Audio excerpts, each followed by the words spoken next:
All right, guys, so I've got a cool video for you today. In my video where I announced that I bought the Lambo, I told you guys that I wanted to start a series that I'm temporarily coining Lambo Chat, where I sit down in the Lambo, maybe go for a little bit of a drive, and tell you a story that is either entertaining, funny, or teaches a lesson, and could create a whole series out of it that I think would be not only entertaining, but also could help teach people things, which is awesome. And so this is going to be the first video in that series. But before I get into the series, if you have a suggestion for a better name for the series other than Lambo Chat, please let me know. I'm not creative. Lambo Chat's the best I could come up with. It's not catchy or anything. So if you have any suggestions, let me know and we can rename it. But this will be the first episode in that series. And this episode is a doozy. It's going to be something that I think does not only the entertaining portion of what I'm aiming for, but I think it also will be a teachable moment and hopefully help teach some people a lesson that are financially smart. So basically, this episode is going to be how being financially smart, making smart financial decisions, almost screwed me out of my dream car, the Lamborghini that we're about to go sit in. So I'll go through that in a second, maybe go for a little bit of a drive, and yeah, see you guys there. All right, well, here we are in the car. Sorry that the lighting isn't the best. It's just not a super well lit garage, but that's okay. Let's get a nice cold start in. Put the windows down so you can hear it well. If the weather were a little bit better, I'd do a top down for this, but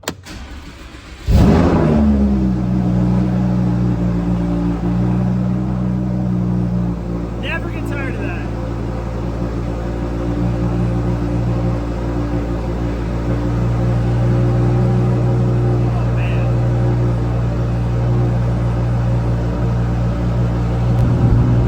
Alright, so going for a little bit of a drive here in the car before I find a place to park so I can focus on telling you guys the story about how I almost got screwed out of buying this car because I made smart financial decisions. So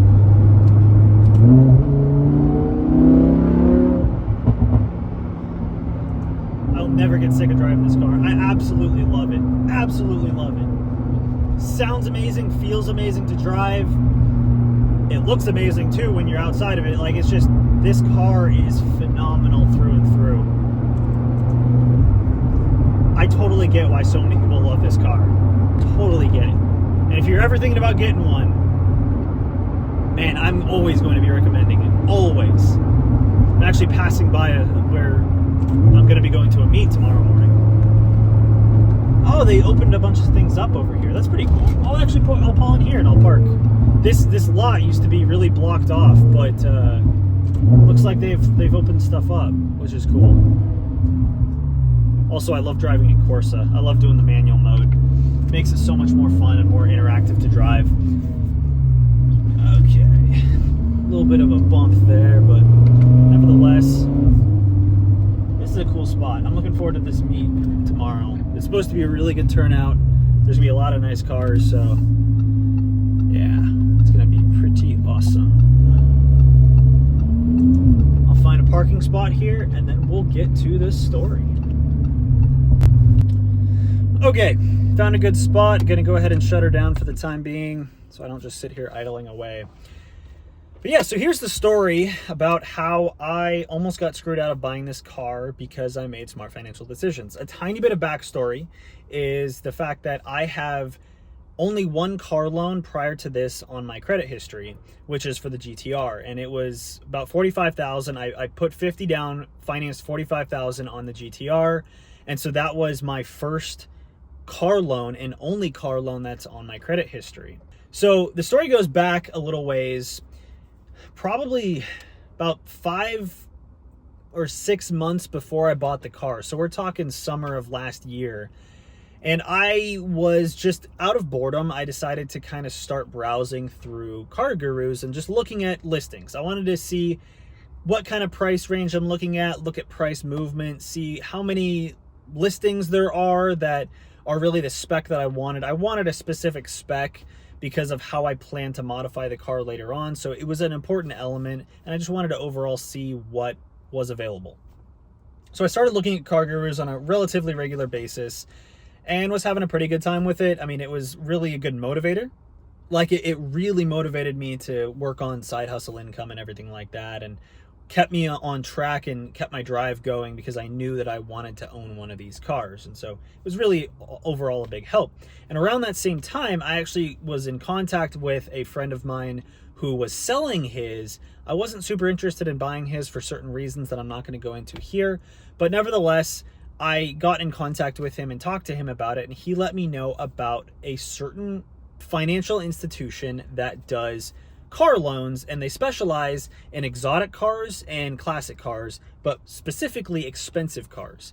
And the whole mantra of this financial institution is trying to get you in your dream car, because the way that they do it is they charge a higher interest rate than normal, but they do it over a longer term. So whereas your standard car loan is 4, 5, or 6 years long, their loans can go up to 15 years. And so they're able to charge a much lower monthly payment, but a higher interest rate because people want to get into their dream car. And so this sounded really appealing to me because of the fact that I know I can do better with the money elsewhere. The money that I save from a down payment, I can put towards stocks or put towards growing my business and make a lot higher percentage than I'd be paying on the interest for the loan. So it was really appealing to me because using their calculator on their website to see how much I'd be paying on a loan, I figured out that I would have been paying roughly 40% of what I'm paying for the loan on this car right now. And that includes the fact that it would have been about a 20% down payment, whereas I did a 50% down payment for this car. I did over a 50% down payment for this car, actually. So it would have allowed me to keep more of my cash, invest more of that cash, and then pay a lower monthly payment just for a longer term. And then I would have been able to build up and just pay off the car early. I was not going to actually pay it off over 15 years or 13 years or whatever loan I ended up going for. But it would have allowed me to build out this plan and make a bunch of smarter financial decisions, including investing a lot more, because a lot of what my business revolves around is investing in stocks, putting money in, allowing people to see what I put my money in. They can follow along, everything like that. And the more money that I put in, the more gains I can show, the more my business grows. So overall, it seemed like a really good business idea, and I was really excited about it. But I wanted to wait a little bit, and so I didn't pull the trigger. I decided to do more investigating. I wanted to look more into different listings. I wanted to look more at kind of the financial plan. I'm a financial analyst. My degree is in accounting. I work in finance. I'm all about building a financial plan. So planning through every possible expense for this car so I can make sure that I can afford it, all that stuff. I wanted to do everything, have it all planned out before I bought a car. And so I was intentionally going really slow with it, but what happened was I found this car and was super excited about it. I don't know what it was about the color, about the spec, about the price for the modifications that it had. I just was really excited about this car. I mean, this was the first one that I actually contacted the dealership and wanted to talk to them. They called me and we had a sit down conversation about all my questions about the car, as I didn't know anybody close enough to actually discuss ownership or anything like that. So overall, it just put my mind at ease and was really quite helpful. I didn't tell them that I was planning to buy the car yet, but basically I had essentially made the decision, and the method or the strategy that I needed to go through was I needed to contact the financial institution, apply for the loan, get approved for the loan, and then reach out to the dealership, Lamborghini of Seattle or Lamborghini of Bellevue, however you want to call it, and let them know that I was approved for this amount and go through with the purchase that way. So that was kind of the avenue that I was going to follow. So I contacted this particular financial institution. We'll call them W. Just as I am speaking, we'll speak about them in a little bit of a negative light. I'm not going to say their actual name. We're going to call them W. So I contacted W. I can't remember the name of the person or their title, but essentially like a loan officer. We'll call it a loan officer, even though it's not really a loan officer, that I was told to contact if I wanted to go through with this loan. And so I contacted them. I let them know, hey, I want to move forward. I want to submit an application. They said, great, I'll have somebody call you. 30 minutes later, I get a call from somebody who's basically putting in the actual loan application for me, and they were just going to go through some specific information with me. And while on the call with them, they asked me for, your standard loan information. Right after they got my social security number, they hesitated, they stopped for a moment, and they basically said, I don't think you're going to get approved.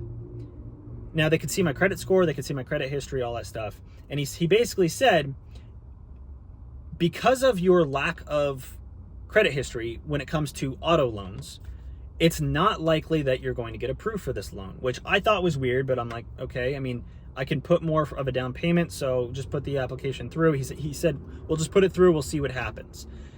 Lo and behold, 3 hours later, I get an email saying that I was declined for the loan for this car, despite the fact that I could easily afford it. If I had gotten approved for that loan, I could buy 2 of these cars and still easily afford it. That's how, like, it was legitimately about 40% of what I'm paying for the car right now is what I was applying for, and I got declined. And I remember reaching back out to the loan officer that I was originally in contact with and said, hey, you know, like, what do I need to do to get approved for this? I put down, in the loan application, I put down 20% as a down payment. I can increase that significantly. Like, what do I need to do to get approved?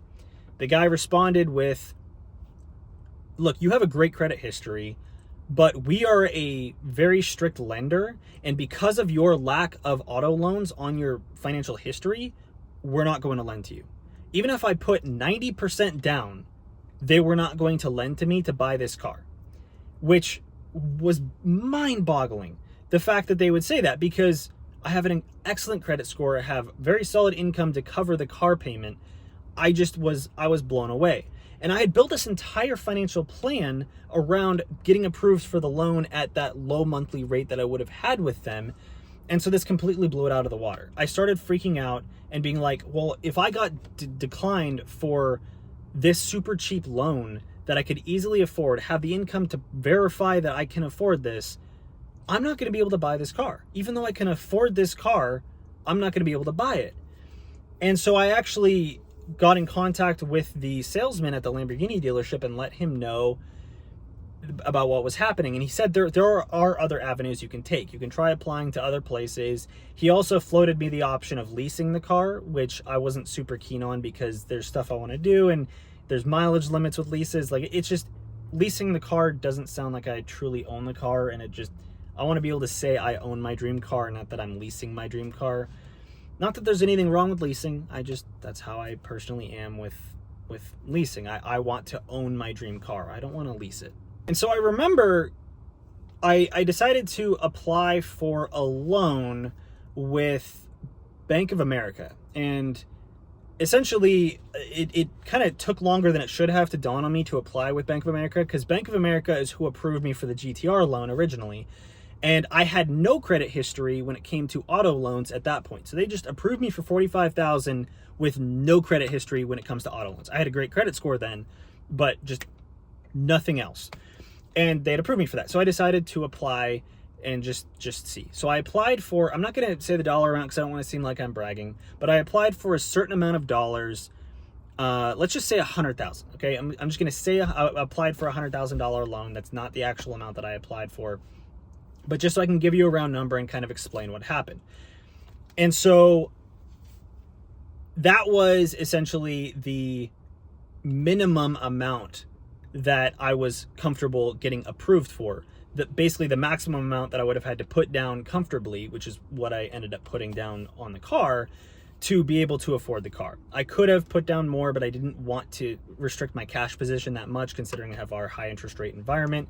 And so basically, let's say the $100,000 application was my bare minimum. If I got approved for $150,000, that's even better, because then I can keep more cash and pay, more every single month, but then invest more and so on and so forth. Well, Bank of America got back to me and I was approved, except for the fact that I was approved for $80,000 if we're using the $100,000 limit. They approved me for $20,000 less than what I applied for originally. And I just thought that was weird. I was like, okay, so that probably means that that's the most that I'm going to be approved for.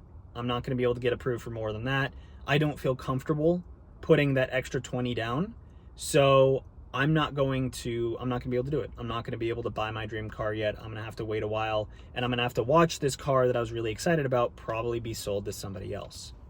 It was around this time that I actually got, and I was feeling really down about myself too, because I'd been rejected from one loan. I got approved for well below what I thought I would on another loan. I was feeling really down about myself. And I was just scrolling through Instagram. I found this reel where somebody was talking about a similar issue that they had for housing, where they had great income, amazing credit score, and they got rejected for a loan that they should have easily been able to get approved for.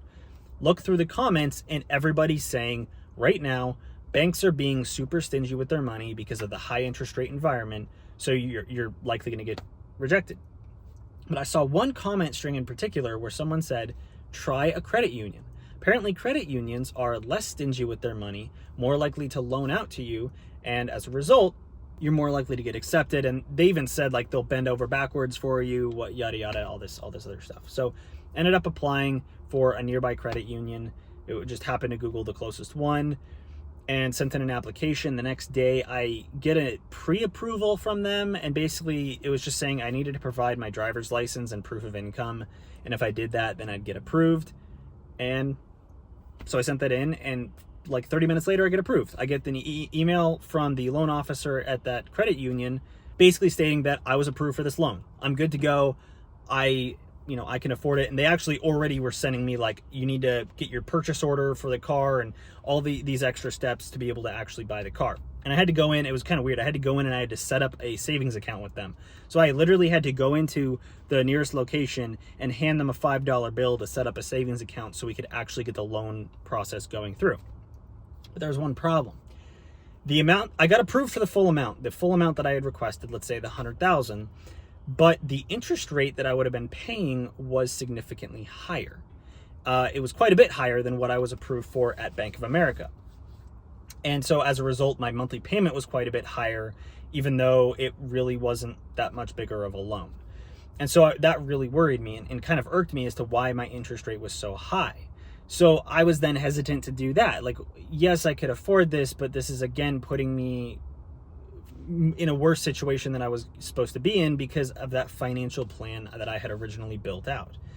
So yeah, I at this point was like, okay, so now I'm starting to get approved for stuff, but it's still not looking good. So I'm not sure what I want to do. I'm not sure what I'm going to do. What the heck? What's happening? Like, this doesn't make any sense to me. I can clearly afford this stuff. I don't know why my interest rates are so high. I don't know why I'm getting rejected for certain things. Like, it just wasn't making sense. I was truly going through a really rough time because of this, because it was like a huge reality check. Until one day I was leaving Fred Meyer and I get a call from Bank of America. It was the loan officer attached to my Bank of America loan that I had been approved for, but was $20,000 less. I hadn't followed up with anything. And she basically said, just wanted to follow up with you. You know, this is what you need to do. Your next steps, you need to submit a purchase order. You need to do this, that, and the other.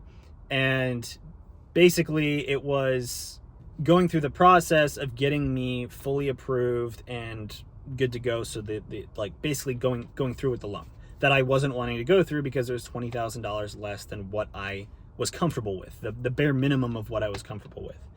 So I told her that. I was like, I'm sorry, but I can't go with this loan. It was $20,000 less than what I'm comfortable with, what I applied for. So I'm not able to do it. And she's like, okay, so how much do you need to be approved for to accept it? And I told her the amount. And she's like, hang on. I hear her typing away. And then she's like, all right, I just sent an email to the underwriters. I'll let you know when they get back to me. And then she started asking me some other questions about the car. They wanted to get the VIN number, look at it, and everything like that. They have to verify certain things before they'll actually fully send the loan.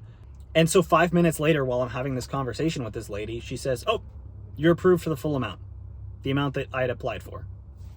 Boom, great, awesome. I was just like blown away. For some reason, they had just approved me for $20,000 less, and then same interest rate, terms, everything like that, the same. They just bumped it up an extra $20,000. I was like, okay, this is awesome. And so, yeah, that's essentially the full story, where I then was able to, submit the PO and talk to the dealership, get everything worked out. And it actually worked out even better because the dealership works directly with Bank of America. So they actually it was interesting because they essentially negated my loan offer and then just went directly through the dealership through Bank of America, got me the same loan offer, same percentage, everything like that. But then I didn't even have to worry about receiving the check and giving it to the dealership and then giving them, this, that, and the other. I everything was already set. They just did everything directly with the dealership. It actually made things really handy, which was the same thing with the GTR. And so then I went through the whole process of buying the car. But basically the moral of the story is, you know, if you make smart financial decisions, it might end up screwing you over. It almost is smart to finance cars throughout your life, even if you can afford, and it's more financially intelligent of you to not finance them, to just buy them outright. I had heard of this issue before with people buying really expensive houses when they have a lot of money, but I'd never heard of it happening with a car. So it was interesting to me, and it was definitely an eye-opener and a reality check for me. It did humble me for sure, but overall I was glad it happened because now I know.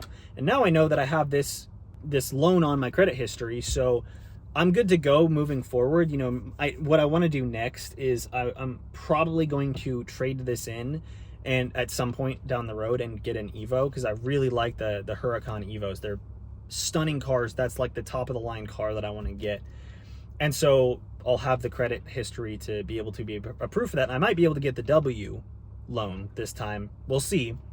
And if that happens, then I'll be able to invest more and so on and so forth. So we'll see if that happens, but overall, I hope this was an interesting story. I hope some people are able to take this information and maybe learn something from it, learn something so you don't do what I did and get your hopes up and then get them crushed, and make those financial decisions that hopefully allow you to get your dream car in the right time.